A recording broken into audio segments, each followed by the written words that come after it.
Hello guys, good night. দাদা আজকে কিছু বলবে আপনাদের। আর আমি তো অনেকটা দিন একা একাই ছাড়লাম।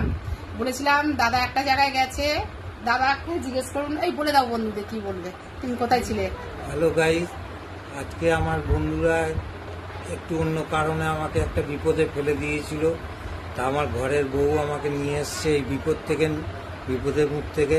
ঘরের বউ যদি ঠিক থাকে, দুনিয়া কেউ আমাকে আটকাতে পারবে না।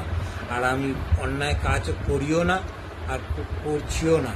তা আমাকে বন্ধুর বিপদের মুখে ফাঁসিয়ে দিয়েছিল। ভালোভাবে ওকে করে খেতে দেবে না, বলেছিলাম, এর আগেও আপনাদের জানিয়েছিলাম যে সৎভাবে সৎ ইয়েতে খেতে দেবে না।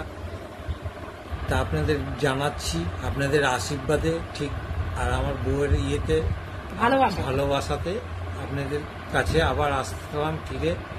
জানি না কতদিন কি হবে, কিছুই হবে না। বন্ধুরা তোমাকে সাপোর্ট করবে, আপনারা সাপোর্ট করবেন, তবে আমরা ঠিক থাকবো। এটুকুই বলে আমার বক্তব্য রাখলাম। আপনারা স্টেজে উঠেছে।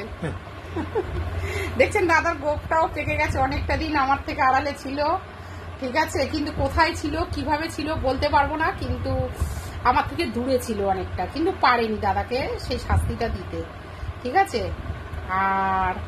আর